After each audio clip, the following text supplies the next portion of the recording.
All right, psychology nerds, and welcome back to another episode of Psychology and Stuff, the podcast from Good Cause Productions at the University of Wisconsin, Green Bay. I'm your host, Alison Jane Martingano, and today I'm joined by Renee Ettinger, who is the Assistant Library Director for Research Services at UWGB. Renee helps students and faculty with their research questions, such as searching the library resources. She also helps faculty who are teaching information literacy to better design their courses and assignments, and helps students present their research at local and national conferences through the Office of Undergraduate Research Scholarship and Creative Activity. Thank you so much for joining me today, Renee. How are you doing? Really good. How are you doing? Thanks for having me. I'm good. Thank you. Yes, it is Friday for our listeners. It's the afternoon on Friday. This is the last fun thing I'm doing today. Wonderful. I'm glad you think it's a fun thing. I think it is too.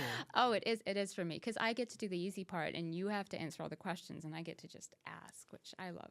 Well, I get to talk about myself for a while, Yes. so that's okay. So let's jump into you talking about yourself.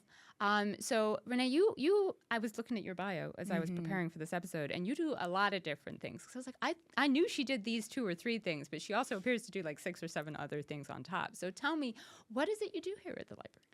Well, I think that's funny because I think I'm kind of a typical academic librarian where we do a lot of different things, especially when you're in a student support and a public service facing academic librarian job. So if we think of all the different things we do on campus to support students, we feed into that in the library. So we help with research support, we help with faculty support of classes and research assignments. We connect students to materials. We facilitate that. We facilitate connecting materials from other libraries. Let's see. I'm going through the inventory in my mind of everything I do. I work for a little tiny department of just me called the ERSCA office, which is the Undergraduate Research Scholarship and Creative Activities office. So Well done for remembering all of that acronym. I know, right? It is a bear, but it's really important. So that is a pretty significant piece of my job. And then I manage a team of amazing librarians that do information literacy support, open educational resources support, which is a big part of our profile and a big part of the things that we do is supporting faculty and instructors who want to switch over their classes from paid classroom materials to either free or free to students classroom materials. I think you maybe have been involved in that program a little bit. And now I'm definitely going to ask you about that more later. Yeah, good. And gosh, we do student events. We have a nice one coming up, the Long Night Against Procrastination, which is a research event. So it's really encouraging people to buckle down and get their midterm stuff done. Although we're a little past midterms, but we kind of try to make it in that tight time of the semester where everyone still has a lot to do. Yeah, no, I always see the advertisements for the Long Night Against Procrastination. I think it's a great name for an event. Isn't it? And we can't take credit for that. That is a national event. A lot of schools and libraries do it. So it's generally a partnership between like a learning center or a tutoring center and the academic library, which is, of course, a natural fit. So tutors, research support, writing support, it all feeds into that one event in the one night. So. Well, thank you so much for explaining all of the different things that you do. I'm going to jump in now to talk about information literacy first, and then we'll hopefully touch on some of those other things. So let's start with the term information literacy. What does that mean? Well, information literacy is really helping people navigate our increasingly complicated information landscape, right? So we have so much information just at our fingertips, and most of it's wrong, right? And it's interesting if I think about my career as a librarian. So I started at the beginning of this century. At the turn of the century, I started. Yeah, isn't that a phrase? And at that point, information was still gatekept a little bit. The floodgates of information hadn't really opened up yet. So you had to go to a library to get research. You know, this was even pre-Google Scholar days. And now we have research everywhere, and research that could be legitimate research, research that could be made up, research that could be serving someone else's maybe not very nice purposes.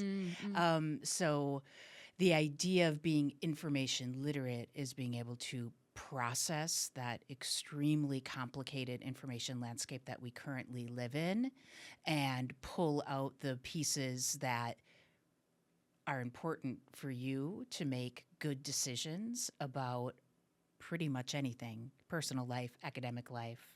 So that's, I don't know if that really helped. Maybe I made it more complicated.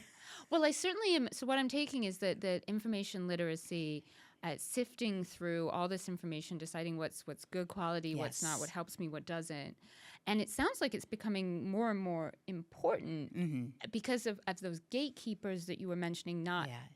Like there's nobody telling you that this is the quality info and this isn't. It's up to you to figure that out for yourself. It's 100% up to the consumer of the information to figure it out for themselves. And the way a lot of information delivery systems are designed, you just breeze past your information. It's not sticky at all. You just want to think about like, oh, so there's a 30-second video I just watched.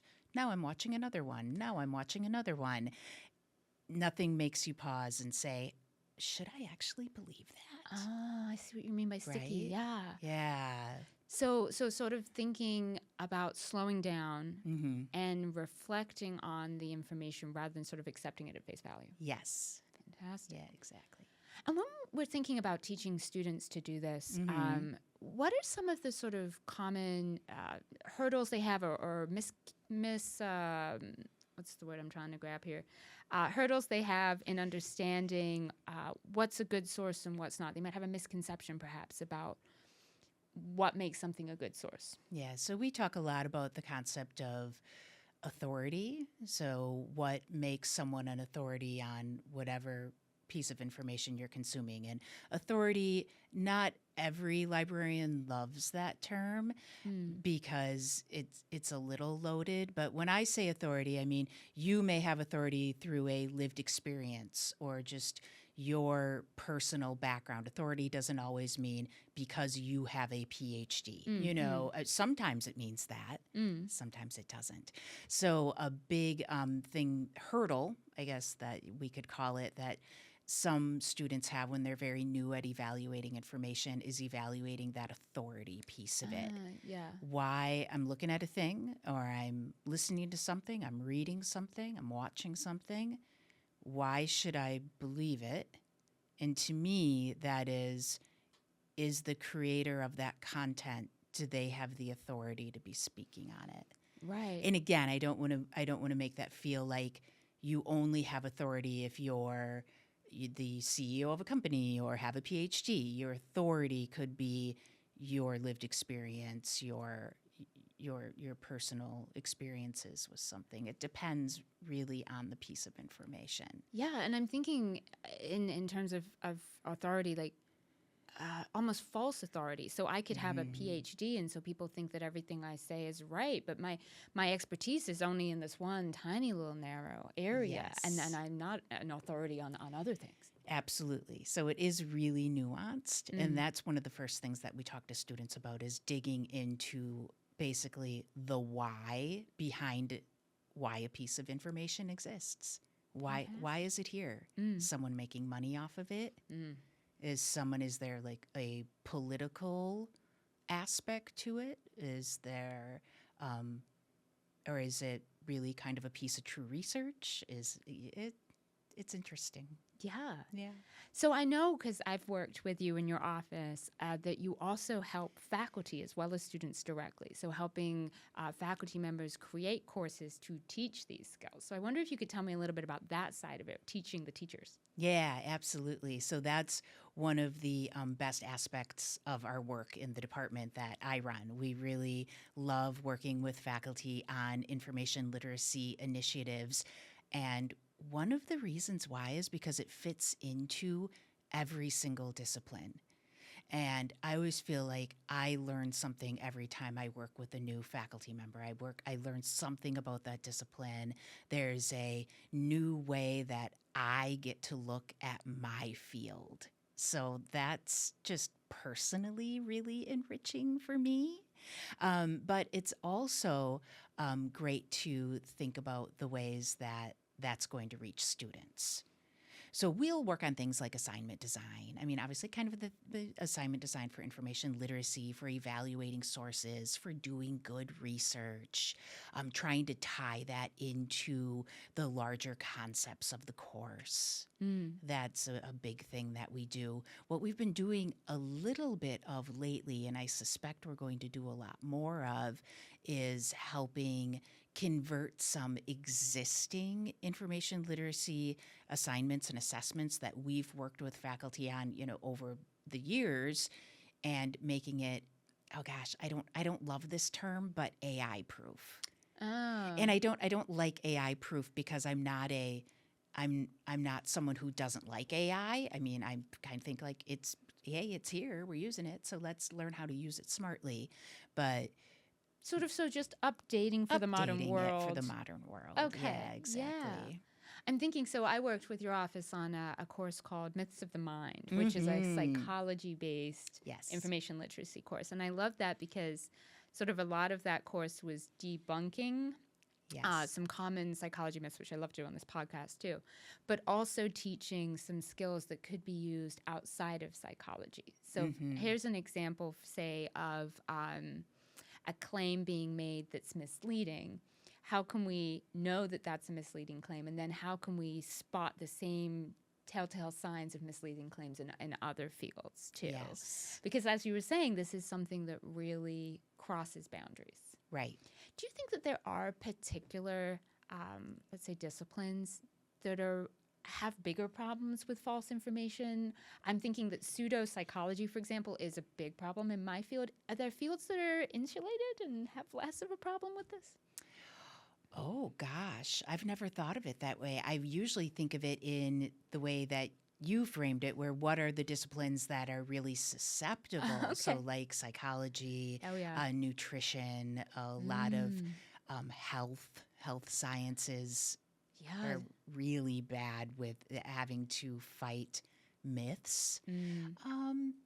But if we think about it, so is something like history. History is riddled with conspiracy theories. That's true. So that's, gosh, English writing? I don't know. Is that a really? I'm going to have to give that some thought. But it is interesting, the ones you highlight as particularly susceptible, because, and I'm biased, being a psychologist, I obviously think everything's psychology related, but those seem like important to our day-to-day lives. Like if I'm going to make a decision on what to eat or what medication or how to parent my children, these are the fields that have misinformation. Right. But that makes sense because these are the fields that matter to people. So if I do not have good intent and I'm trying to maybe influence and make some money off of people, I'm going to hit them where they're interested. Got it. Sure, their health, their kids, those are the sales pitches, right? Exactly. That makes a lot of sense. So now I understand why there's so much junk psychology out there, unfortunately. Right. All right. I have another question I want to ask you. It's going to sound like I'm jumping here, but one of the things that the library offers faculty to support their classes are sort of library instruction classes where a librarian will come into a classroom, or maybe even the class goes to the library.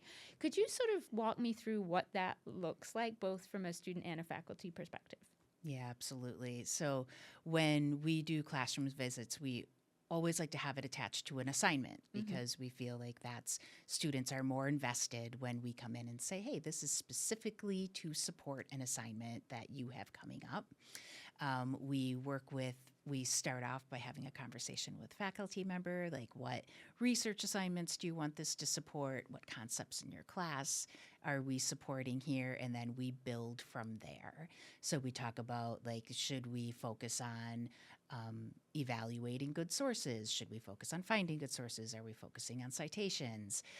So we spend some time talking with faculty, planning the class, and then we go in and work with students. We try very hard to have some good interactive activities. No one wants to stand and listen to the librarian point at a screen for a half hour, so we don't or the really do instructor, that. yeah.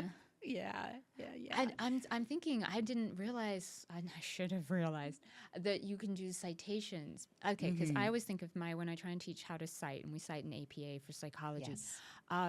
how to make that interesting. And it is the most boring class I teach. So I'm thinking, tell me the secret. How do you make something as boring as citation styles interesting?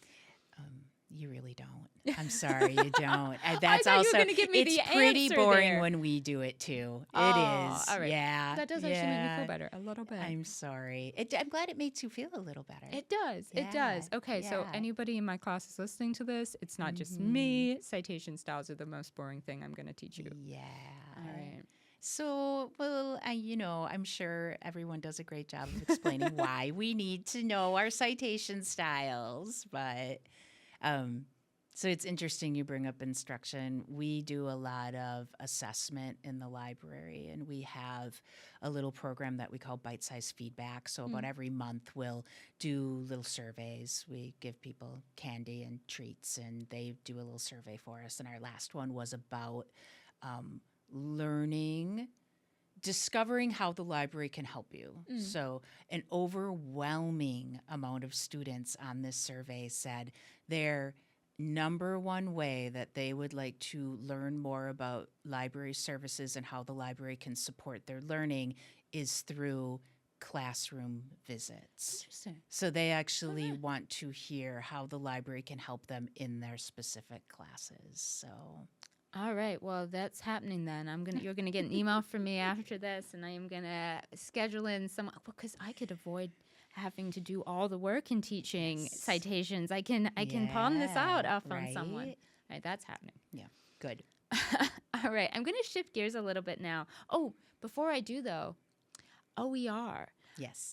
So that's an acronym, Open Educational Resources. And as you mentioned, that means free or very, very low cost resources. So instead of spending a couple $100s on your textbook, you're maybe spending 1 or 2 or 0. Yes. So tell me, how does that, if it does, layer into information literacy? Oh, that's interesting. So I always see OER programs, open educational resources, as more of an equalizing factor. So we know that some students put off buying textbooks or don't buy the textbooks at all because they need to prioritize where their dollars are spent. So in my mind, that is the information literacy piece of it. So we know everyone is on the same level playing field because they're either in a no-cost or a low-cost course. I think we define a low-cost course as less than $50, I want to say. So it's not that cheap. Nothing. Yeah, but so I'm thinking of this as, I think a lot of, well, actually, I'm making some assumption, but I think at least some people assume that the more you pay for something, the better it is, right? Yeah. And that's just not true when it comes to textbooks, right? So when we're promoting OER, we're also acknowledging that the price is not a determiner of quality, that there are free or very low-cost sources out there that give you just as good information. Am I right when I'm saying that? I want to make sure I'm getting the right info. I think you are. And the thing about that and the thing about OER is that when you use an OER resource, it's licensed under a Creative Commons license, which means you can alter it as the instructor, as the faculty member, as the person who's using it. So not only is it free, it's potentially better because you have the ability, you certainly don't have to, but you have the ability to completely customize it to your course, to what you think is important. And I know this is, it's work. It's a lot of work. I don't want to lie and say it's so easy to change your course materials. It isn't, but we do in the library provide like a team of folks to help support converting classes to OER. We do significant research in helping you find the original pieces that you can start modifying yourself. We do the accessibility work for you. From the feedback we've gotten from faculty, they've said that without their team, their OER support team, it would have been very difficult to do that lift themselves. Yeah, I think one of the reasons faculty sometimes default to the perhaps more expensive textbooks is that now that work is done. So the textbook is accessible to screen readers and other things like that, and they know. Whereas if I were to write something myself, I wouldn't necessarily know how to do that. And so having that team that could make it almost, it's like you're using one of those expensive textbooks, but you're not. Yeah. Excellent. All right, so now I am going to shift gears. Okay. Because I want to, we talked a lot about how you help faculty, and although that's really cool for me, probably our listeners not so interested in that. So I want to talk about how you support student research. So let's start like at the beginning of the process. If a student came to you and sort of said, I want to do research, sort of how can you help them at that very beginning stage? Well, I think it depends on what they mean by research. So if it's research for an assignment that they have in a class, so that is just helping them navigate that information landscape and find and assess the best resources for that particular assignment. If it's research like I'd like to get into a faculty's research lab, then that is when I kind of shift gears into URSCA mode, that undergraduate, research and scholarship mode, and try to use the connections I have in that world across campus to connect students with joining labs or reaching out to faculty who I know do support hands-on actual research like you do. Yeah. And a lot of your colleagues. So let's talk about that. So in psychology, we do have several research labs. I wish I had the number, but I feel like it's around 7 or 8. And these do all different things. So we have labs that do research like mine on human beings. I use virtual reality in a lot of my research. We also have labs that do cross-cultural work, that work with children, that labs that even go out into the field, into schools, and do research in schools. And then we, of course, have our one wonderful animal lab run by Todd Hillhouse, where he's doing his mice research for our folks that don't want to work with human beings. And so students that work in these labs, they get a real variety. They're doing all kinds of stuff. And so does that pose a challenge to the library when students come to you and they're doing completely different things? Oh, I don't think so. No, I mean we're so used to being able to support anything in any discipline. So even when a discipline is kind of doing so many different exciting things, that we love that. I mean, that's great for us because we want to be able to help support what's actually happening here at UWGB. So the more conversations we have with students about the types of research they're doing, the better we can build a collection and build a support network to make sure they have the resources they need to do that research. All right, fantastic. Yeah. I won't feel bad about sending them over to you for some niche little issue then. You got it. The other thing that you really support students with is getting their research out to the world once it's done. So I know all of my students have had connections with you over the years of presenting their research at conferences. So in psychology, the sort of go-to conference presentation is a poster presentation. And so they'll create these sort of big 6x3 feet posters of their projects, and you help them in a lot of ways. So why don't you tell me about it, what you help them with? Definitely. So that's in our URSCA office. So we do poster printing, we do travel support, and really I think maybe for this one I could step back a couple of years. URSCA support and on campus, 3 or 4, I'm going to say over 4 years ago now, was very dispersed. And I think there was some talk about how can we consolidate that under one roof, so to speak. And my director and I, Paul Ganyard, we spent a lot of time talking to folks like yourself who do sponsor a lot of student research and asking them, what do you really need from a support aspect? And we heard a lot of things like, undergraduate research opportunities can be kind of unequal because there's this cost associated with it. If you want to go to a conference, that costs money, and that isn't always completely funded. If you want to even go to a local conference, you need to print a poster, and going to Digicopy to print a poster costs $55. You know, there's this money aspect that acts as an unequalizer. And can we help with that? We just heard that over and over. Like, how can we even take some baby steps to make undergraduate research more equalizing on campus? So we do poster printing, and that's completely free of charge. So we will print posters for whatever you're doing to present your research. I just got to pause there because, as you say, that is actually a really big deal. So these posters, when we're talking about printing, we're not talking about a little thing.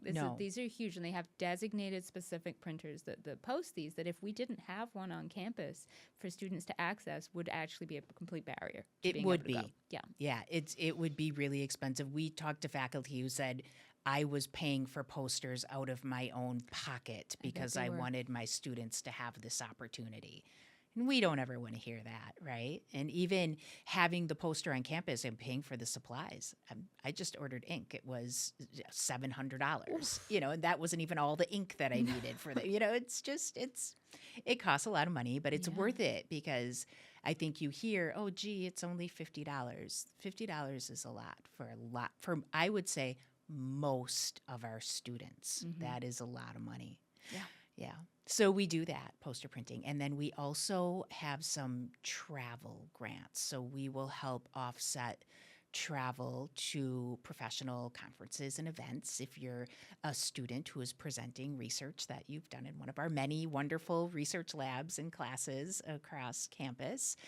So if you're representing UWGB at a conference with your research, we, I think, it's $700, $700 or $750. It's $700, I think, is what we will give you. But sometimes, if it is a conference that's a little more expensive, we've done exceptions where we can give people just a little bit more too. If that's really the only funding source they have is ERSCA, we can work with people to try to get them more funded. So. Yeah, and this is just such a wonderful resource that I'm always pushing my students towards, because so in psychology, our local conference is the Midwestern Psychological Association Conference, and it's a pretty big deal for our students to present there. Like, this is a big conference. It takes place always in the Hilton in Chicago, and so although it's relatively local, it's a 3-hour drive. It is also a 3-hour drive, which means that students need a hotel to stay and present there. And so having this funding available is just a huge, and I just got to thank you repeatedly for having that available for our students. They wouldn't be able to go otherwise. And it's great that it's Chicago, so it's close. We're not putting anyone on a plane, but It's true. Chicago hotel rooms, that's Yes. expensive. Yes, they are. Yeah. And for a lot of our students, actually, when we go to this conference together, I sometimes drive with students in the back of my car, and so I see them. For some of them, it's the first time to Chicago. It's the first time to the city, and so they're sort of looking up out of the window at the tall buildings and all the people on the street, even late at night. And so for a lot of our students, this is the first time that they're getting to Chicago. So, I love that. yeah, I it's a really love big that. deal. So thank you from the bottom of my heart for You're everybody. welcome. For ERSCA's. And I didn't realize it was a single person org. You are It's ERSCA. literally me. Yeah. That's okay though. I love that. I love that. All right, there's one more event that I want to talk about before I let you go today, which is the Academic Excellence Conference? Symposium. You got it. Appreciate that. Thank you. So could you tell us what that is? Okay, so the Academic Excellence Symposium, that's something that it's really actually a long-standing event here at UWGB, but it was on a little bit of a hiatus, maybe, pre-COVID into COVID times. And when we established the ERSCA office, we brought back the Academic Excellence Symposium. So that happens the last week of April, and it is a showcase for all of the amazing student research that's happening across campus. And even though it's out of the ERSCA office, which is undergraduate research, it does include graduate students too. So it's posters, which because we know a lot of our students across campus, not just in psychology, but a lot of the other disciplines, the main way that they present their research is through a poster.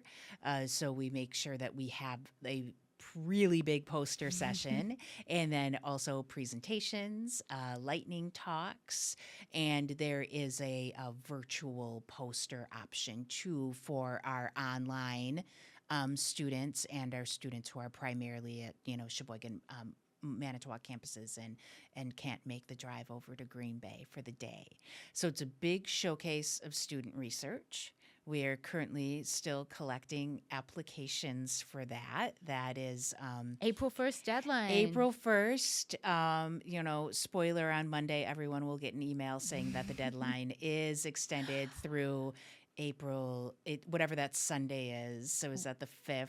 I love that I'm getting insider info here that I can tell my students that they have a little bit more time, because I know right now some of them are busy writing their abstracts and making sure that they have all of their T's crossed and I's dotted. Wonderful. Yeah, we always get such a good showing from psych, so we're happy about that. Yeah. It's such a wonderful event too, because it is a little bit longer than a normal poster presentation. So when we do these at conferences, it's usually a very intense hour. At Academic Excellence, you have 2 hours, which means there's a little bit of time in there to chit-chat with the people around you. The faculty will come in and out, but you also usually have like snacks and drinks for them. We do. So it's slightly what am I going to say, networking-y, as well as just like a very formal presentation. Absolutely. And we really encourage that.